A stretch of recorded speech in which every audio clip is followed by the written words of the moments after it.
Hello everyone, today we'll talk about how to fix or how to solve the problem of Lazada app. You will click on settings. In this page we go to apps, default apps, app settings.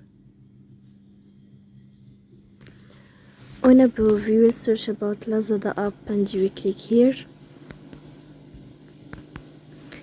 In this page of app info you will click on first stop and you will click OK. Then you will enter to the window of storage. Here you will click on clear cache, but pay attention, don't click clear data because that can delete your account. In the end you can turn off your phone and you can wait a moment to restart your phone again.